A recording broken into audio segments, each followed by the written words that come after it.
power is a fragile illusion that can vanish in a single heartbeat. At 2:14 p.m., a billionaire CEO ruthlessly stripped a desperate single father of his only lifeline. By 2:25 p.m., she was choking on cold concrete, and the man she ruined was the only one who could save her. The 65th floor of Sterling Biogenetics was a fortress of glass, steel, and silence. Up here, above the perpetually gray skyline of Seattle, the air was heavily filtered and climate-controlled to a perfect 68 degrees. It was an environment designed to keep emotions frozen and logic razor-sharp. Victoria Sterling, the 38-year-old founder and CEO, stood by the floor-to-ceiling window, looking down at the crawling traffic below. She didn't get to a net worth of $3.2 billion by letting empathy cloud her judgment. She had built this pharmaceutical empire from the ground up after a brutal divorce left her with nothing but a brilliant mind and a hardened heart. To Victoria, the company was a flawless machine, and machines only functioned when every defective cog was systematically removed. Today, the defective cog was David Miller. David sat in the plush leather chair opposite Victoria's massive oak desk. At 42, he looked a decade older. The deep, bruised shadows under his eyes told the story of a man who hadn't slept a full night in months. His shirt cuffs were slightly frayed, and his posture was that of a man carrying the weight of the world on a shattered spine. He was one of Sterling Biogenetics' top senior biochemists, but for the past 6 months, his performance had plummeted. "I'm looking at the access logs for Lab 4, David," Victoria said, turning away from the window. Her voice was perfectly modulated, devoid of any anger, which somehow made it worse. She walked to her desk and tapped a manicured fingernail against a thick manila folder. 82 hours of unauthorized lab time over the last 3 months. Thousands of dollars in proprietary chemical reagents unaccounted for. You've been running off-the-book synthesis protocols using company equipment. David swallowed hard, his hands gripping the armrests of his chair. "Miss Sterling, I can explain. I wasn't stealing for profit. You were developing a customized peptide inhibitor," Victoria interrupted, her icy blue eyes locking onto his. "For personal use, specifically for your daughter." The mention of his daughter made David flinch.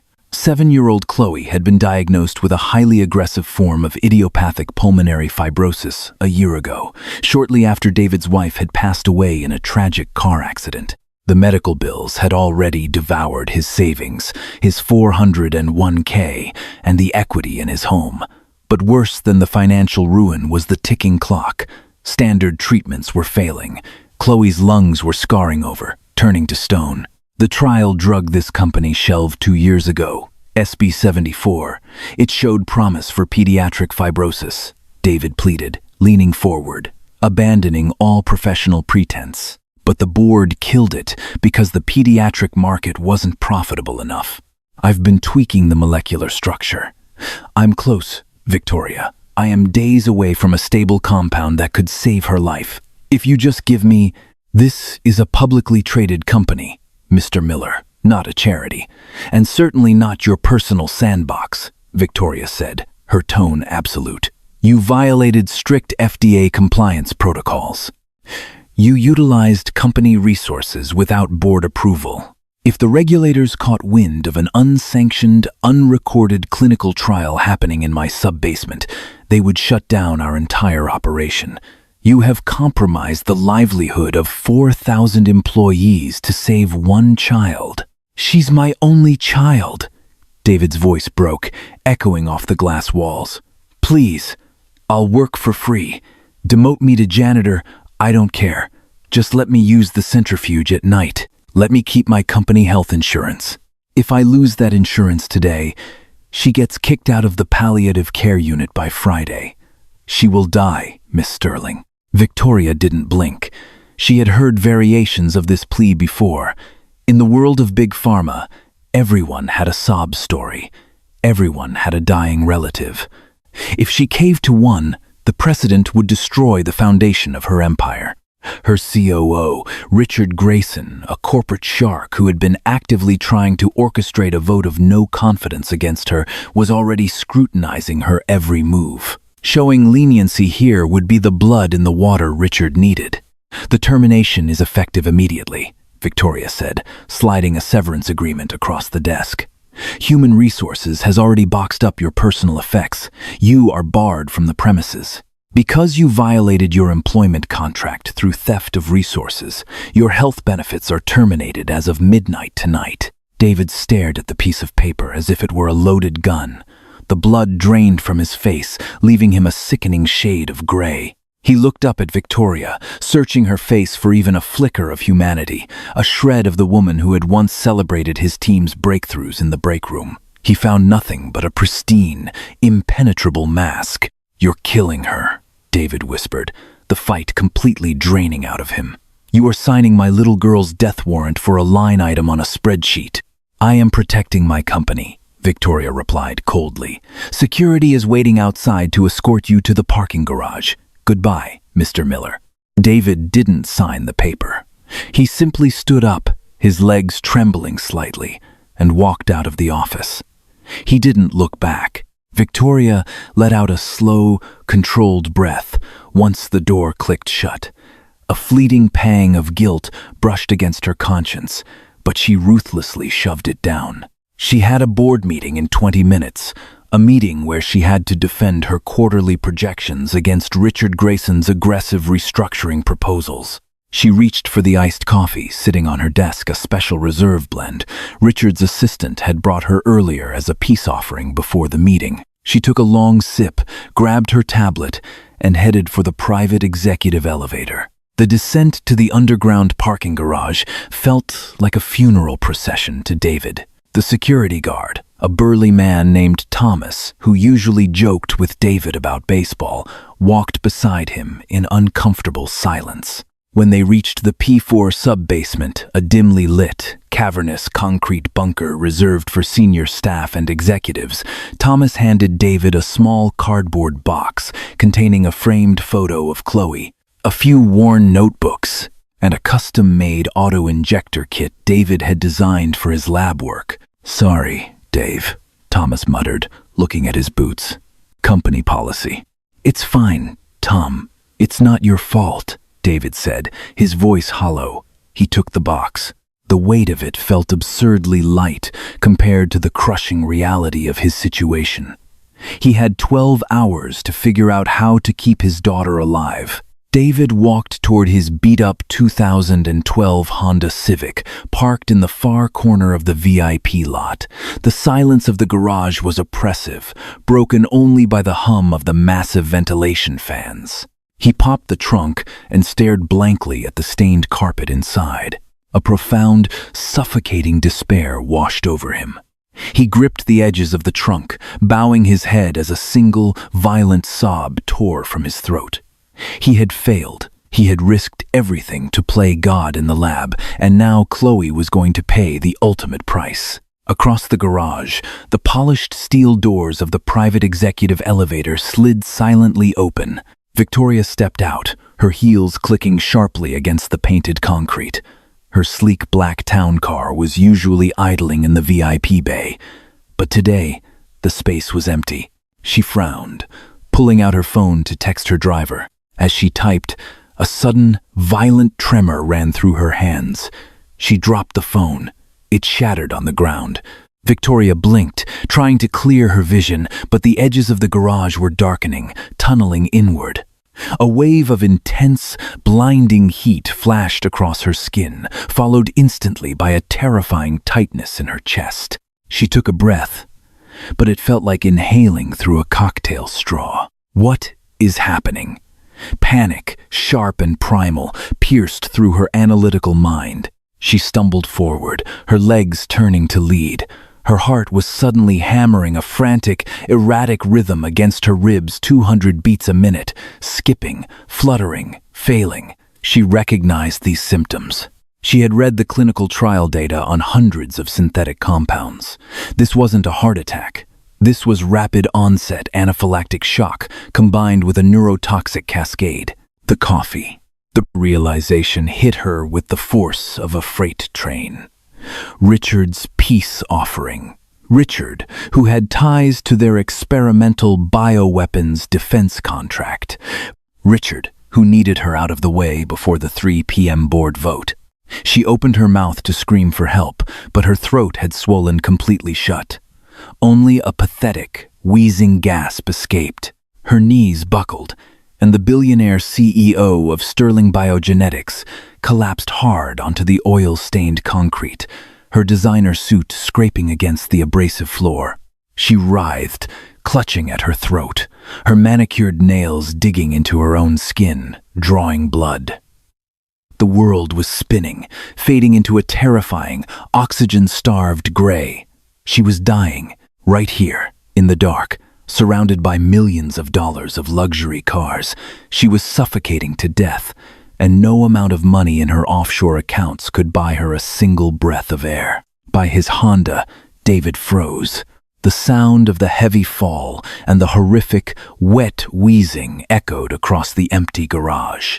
He turned, peering through the dim light. 50 yards away, near the executive elevator, a woman was thrashing on the ground. David dropped his box into the trunk and ran over. As he closed the distance, he recognized the sharp cut of the Tom Ford suit and the dark hair.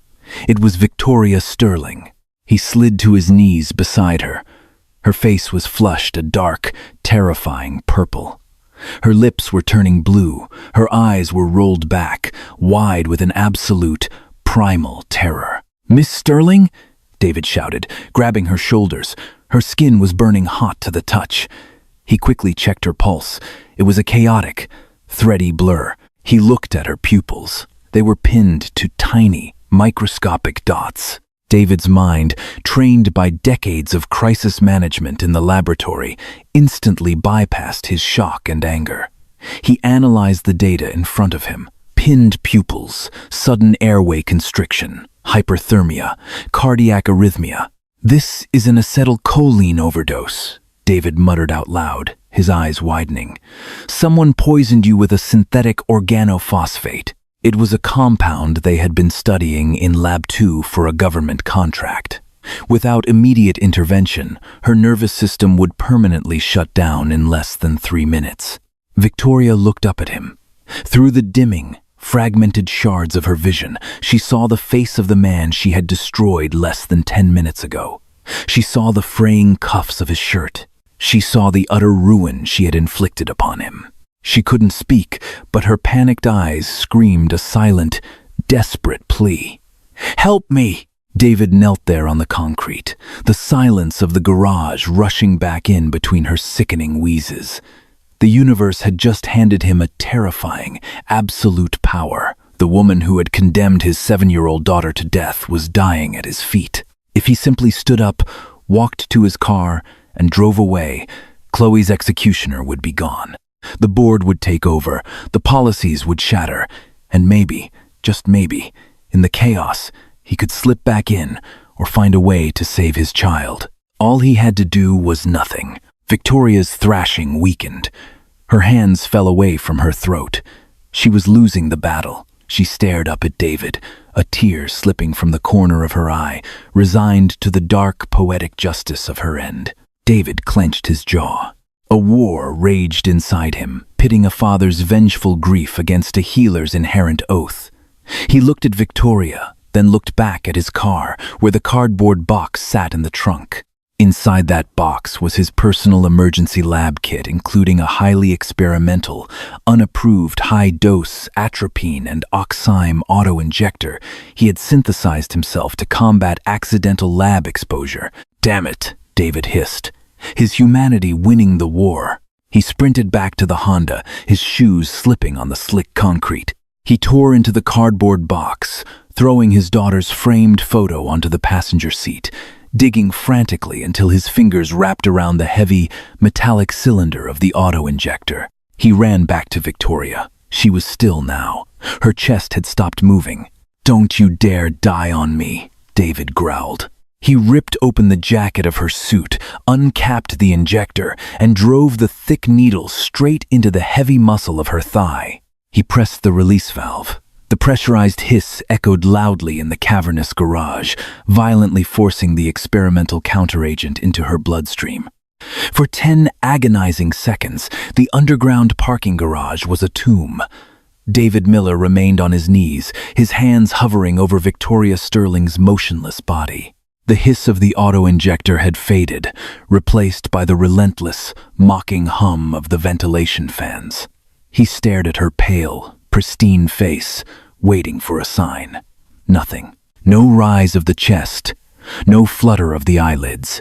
"Come on," David muttered, his voice cracking. He pressed 2 fingers against the carotid artery on her neck. Her skin was clammy, the burning heat rapidly turning into a terrifying cold. "Don't do this. I didn't throw away my career to watch you die on the floor." He positioned his hands over the center of her chest, interlocking his fingers. He locked his elbows and prepared to initiate chest compressions, the grim reality setting in that he was about to break the ribs of the billionaire who had just ruined his life. He thrust down hard, once, twice. On the 3rd compression, Victoria's body violently convulsed. Her back arched off the concrete as a horrifying, ragged gasp tore through her bruised throat. It sounded like tearing canvas. Her eyes snapped open, no longer pinned, but blown wide in absolute panic. She rolled onto her side, coughing violently, expelling a mixture of saliva and bile onto the pristine concrete of the VIP bay. David immediately grabbed her shoulders, rolling her into the recovery position. "Breathe. Just breathe, Victoria." Try to pull the air in slowly. Victoria couldn't process the words. Her brain was a storm of misfiring synapses and overwhelming sensory input. The fluorescent lights overhead felt like physical blows to her retinas. Her heart was battering against her ribcage with enough force to make her physically shake. She looked blindly at the hands, holding her strong, calloused hands stained with chemical dyes. She traced the arms up to the face of David Miller. "M. Miller?" she rasped, her voice sounding like grinding gravel. She tried to push herself backward, a primal fear seizing her. "What did—" "Don't move," David commanded, his tone brokering no argument. It wasn't the voice of a subordinate. It was the voice of a man who held her life in his hands. "You were in the final stages of a neurotoxic cascade. Anaphylaxis triggered by a synthetic organophosphate. I just injected you with a massive, unapproved dose of atropine and an oxime compound I synthesized in Lab 4.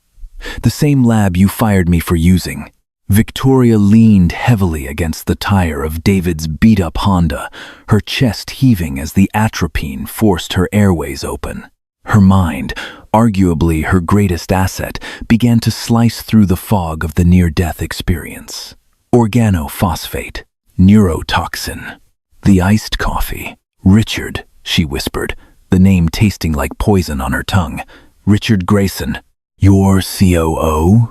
David asked, his brow furrowing as he checked her pulse again. It was racing, but stabilizing. "Why would Grayson want to poison you with a military-grade compound?" "The board meeting," Victoria gasped, clutching her stomach as a wave of nausea washed over her. She looked at her shattered diamond-encrusted watch lying a few feet away. It read 2:32 p.m. At 3 o'clock, the board is voting on his proposal to restructure the R&D division.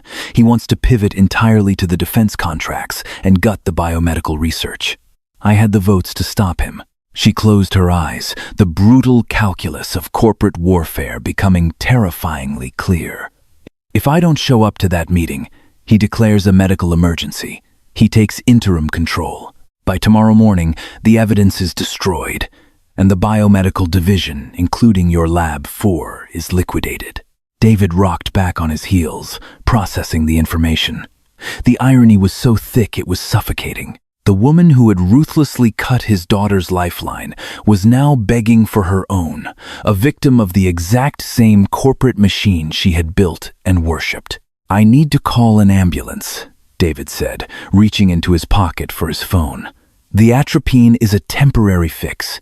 You need a hospital, an IV drip, and a full toxicology screen." "No." Victoria lunged forward, her trembling hand gripping his wrist with surprising strength. Her perfectly manicured nails dug into his skin. No hospitals. If I leave this building, Richard wins. He'll own Sterling Biogenetics. He'll bury the toxicology report. He has people on the payroll at every major hospital in Seattle. I have to get back upstairs. Are you insane? David barked, pulling his arm away. You literally died 3 minutes ago. Your nervous system is redlining. You can't even stand up, let alone walk into a boardroom and fight off a corporate coup. I don't have a choice, Victoria said, her icy blue eyes locking onto his. The mask of the untouchable CEO was gone, replaced by the raw, desperate survival instinct of the woman who had clawed her way to the top from nothing. David, listen to me. If Richard takes over, he burns all the research. Your daughter's drug SB-74. He'll incinerate the data and the samples before sunset to cut server costs. David froze. The name of the drug hung in the air between them like a ghost. You fired me, David said, his voice dropping to a dangerous, lethal whisper. You took away my insurance. You signed my daughter's death warrant less than 20 minutes ago, and now you want to use her to manipulate me into saving your empire? I was protecting a spreadsheet, Victoria yelled back, coughing violently as the strain tore at her raw throat. Tears of physical pain and sudden, crushing clarity streamed down her face. I was blind, David. I sat in a glass tower and forgot what it meant to bleed. I am looking at you right now, the man I destroyed, who chose to use his only lifeline to pull me back from the dark. I owe you my life. She grabbed the lapels of his frayed shirt, pulling herself up slightly, her breathing ragged. Help me get to the 65th floor. Help me expose Richard. If you do this, if we stop him, I will personally fund the completion of SB-74. I will give you unlimited access to Lab 4. I will pay for Chloe's treatment out of my own pocket. You will have everything you need to save your little girl. David stared down at the billionaire. He saw the sweat ruining her designer clothes, the tremor in her hands, the absolute desperation in her eyes. It was a deal made with the devil, but the devil was currently broken on the floor of a parking garage, and Chloe's clock was still ticking. If you're lying to me, Victoria, David said, his voice cold as liquid nitrogen, I will let the poison finish the job. I swear on my life, she whispered, which currently belongs to you. David exhaled a long, heavy breath, officially crossing the point of no return. The executive elevator requires biometric scans. Grayson will have disabled your access the moment you stepped out. He'd want you trapped down here. Then how do we get up? Victoria asked, fighting a wave of dizziness. We take the freight elevator in the sub-basement, David said, wrapping his arm securely around her waist. And we climb. Hauling a recovering victim of neurotoxin poisoning through the concrete bowels of Sterling Biogenetics was a grueling, agonizing task. Every step felt like a mile. David carried most of Victoria's weight, his shoulder wedged under her armpit, practically dragging her through the heavy fire doors of the P4 level. Keep your feet moving, David ordered, his own breathing growing heavy. The atropine is going to cause extreme dry mouth, blurred vision, and tachycardia. If you feel like your heart is going to explode, tell me immediately. It already feels like that, Victoria gasped, stumbling as her heel caught on a metal grate. She kicked off both of her expensive stilettos, leaving them abandoned on the concrete floor, opting to walk barefoot in the grime. The physical degradation was complete, but her mind was sharpening into a deadly, focused spear. They reached the heavy steel doors of the freight elevator. David scanned his badge. A harsh red light blinked, accompanied by a sharp buzzing sound. Access denied. He killed my badge, David muttered. He wasn't surprised. Try mine, Victoria said, fumbling blindly in her blazer pocket with trembling fingers. She pulled out her sleek, black master keycard. David swiped it. Access denied. Victoria let out a bitter, breathless laugh. Richard is thorough. He's locked out my entire security profile. He's officially walled me out of my own company. Not entirely, David said, dropping his arm from her waist and kneeling beside the card reader panel. Grayson is a suit. He knows software, firewalls, and board protocols. But he doesn't know the hardware of this building like the engineers do.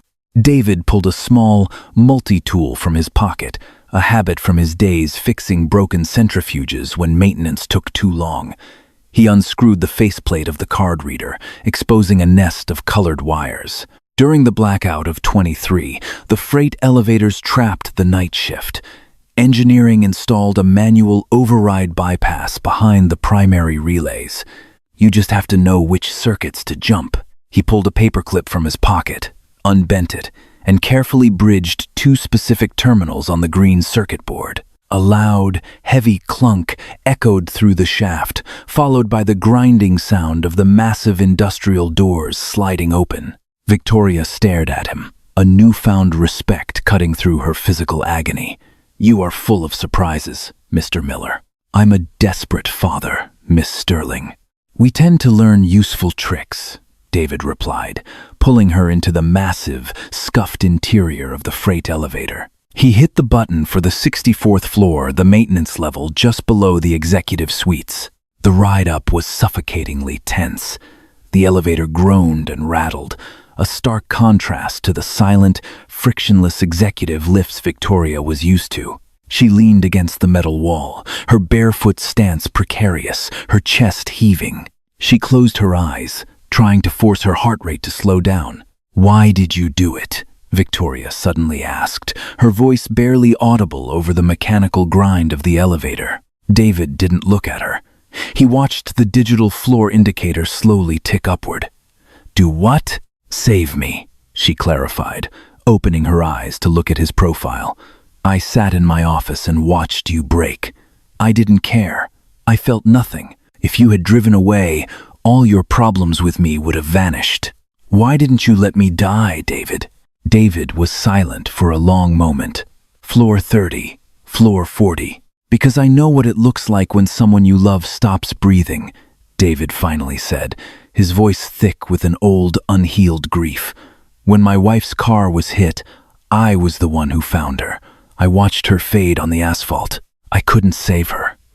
When I saw you on that concrete, I didn't see the CEO who fired me. I just saw someone dying alone in the dark.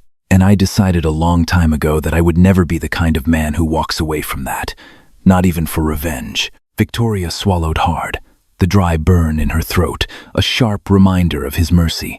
For the first time in a decade, the impenetrable armor around her heart cracked. She realized the true cost of her ruthless corporate philosophy. She had built an empire, but she had become a monster to maintain it. Ding. Floor 64. The doors opened to a dimly lit maintenance corridor filled with HVAC units and server racks. "We take the emergency stairwell up one flight," David whispered, supporting her weight again. "The boardroom is right off the east landing." They moved slowly, the heat from the servers oppressive. They reached the heavy fire door of the stairwell. David pushed it open. They climbed the concrete stairs, Victoria pulling herself up by the railing, her knuckles white, her breath hissing through her teeth. At the top of the landing, they paused behind the door leading to the 65th floor executive lobby. David pressed his ear to the heavy steel. He could hear a voice, amplified by a microphone echoing from the boardroom down the hall. It was Richard Grayson. David pushed the door open a crack. The hallway was empty.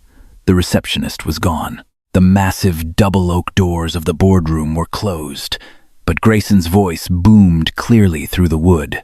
"It is with a profound and heavy heart that I must inform the board of a sudden, tragic medical emergency."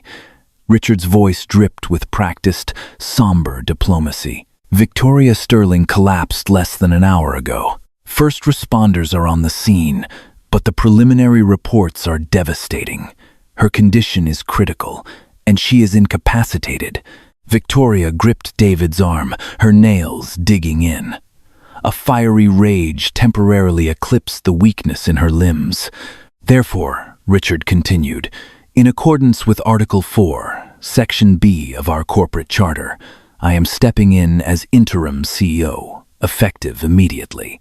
Our first order of business must be to stabilize the company's valuation in the wake of this news. I motion for an immediate vote to liquidate the Biomedical Research Division, specifically Labs 1 through 4, to free up capital for our primary defense contracts. He's moving too fast, Victoria whispered, her eyes blazing. He knows the toxicology will eventually raise questions. He wants the labs gutted so the source of the organophosphate is destroyed. Are you ready? David asked, looking at her bare feet, her disheveled hair, and the fierce, lethal determination burning in her eyes. Let's go, Victoria said. David pushed the heavy oak doors of the boardroom open. They didn't slam, but the heavy, definitive creak of the hinges was enough to stop Richard Grayson dead in his tracks. The 12 members of the board of directors, all dressed in immaculate suits, turned their heads in unison. Standing in the doorway, supported by a fired, exhausted biochemist, was the billionaire CEO. Her suit was ruined and stained with oil. She was barefoot. Her skin was ghastly pale, but she stood tall, a terrifying apparition returning from the grave. Richard Grayson stood at the head of the long mahogany table, his laser pointer freezing mid-air. The color instantly drained from his face, leaving him looking like a corpse himself. I apologize for my tardiness, Victoria said, her voice raspy but echoing with absolute, terrifying authority. She stepped away from David, forcing herself to stand under her own power. She locked eyes with her COO. But reports of my demise have been greatly exaggerated, Richard. The silence in the boardroom was an absolute, suffocating vacuum. 12 of the most powerful corporate directors in the Pacific Northwest sat frozen, their eyes darting between the immaculately dressed chief operating officer at the head of the table and the barefoot, disheveled CEO leaning against the doorframe. Richard Grayson's laser pointer clattered onto the polished mahogany. He opened his mouth, but no sound came out. The blood had entirely abandoned his face. "Victoria," Richard finally stammered, his voice pitching up as he desperately scrambled to salvage his narrative. "My God. We were just informed you had a catastrophic medical event. The paramedics were never called." "Richard," Victoria interrupted. Her voice was raspy, damaged by the sheer violence of the neurotoxin, but it carried a chilling, unquestionable authority. She stepped into the room, her bare feet leaving faint smudges on the plush carpeting. "You made sure of that when you locked out my security profile." A murmur of shock rippled down the table.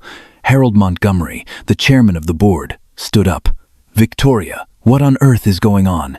You belong in an ICU." "I was dead, Harold," Victoria stated flatly, stopping at the edge of the table. For approximately 3 minutes, Richard laced my afternoon coffee with a synthesized organophosphate, specifically a derivative of the nerve agent we are developing under the DARPA 99X contract. The boardroom erupted. Richard's panic instantly curdled into cornered rage. "This is absurd," Richard shouted, slamming his hand on the table. "She is clearly suffering from a severe neurological episode. Hallucinations, paranoia, and look who she brought with her. David Miller, a disgruntled biochemist she fired an hour ago for theft. He's manipulating a sick woman for revenge. Security!" He slammed the emergency intercom button. "We have a hostile intruder on the 65th floor." David walked slowly into the room. He didn't look like a disgruntled employee.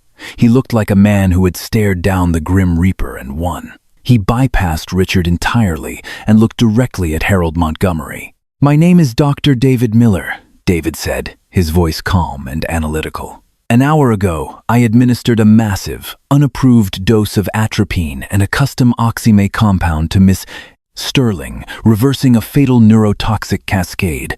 "You're a liar, Miller," Richard spat, sweating profusely. "There is zero proof of these insane allegations." David reached into his pocket and pulled out a thick, transparent, medical-grade biohazard bag. Inside was a shattered iced coffee cup, stained with the remaining dregs of liquid. "I am a scientist, Mr. Grayson," David said softly, placing the sealed bag onto the table. "When I realized what was happening, I didn't just grab the antidote. I secured the vector. The organophosphate residue is currently binding to the polymer of this cup. When the FBI toxicology lab runs a mass spectrometry analysis, they will find an exact isotopic match to the restricted DARPA inventory you hold the exclusive override keys for." Richard stared at the plastic bag as if it were a live grenade. He looked around the room, meeting the eyes of the board members he had been schmoozing moments prior. They were looking at him as a murderer. "Harold," Victoria said, her icy gaze locking onto the chairman, "I motion for the immediate termination of Richard Grayson, pending a full federal investigation.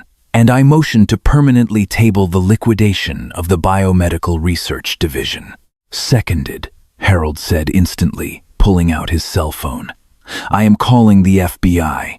Nobody leaves this room." Richard collapsed into his chair, burying his face in his hands as the distant wail of police sirens began to echo up from the city streets below. 6 months later, the heavy glass doors of Lab 4 slid open.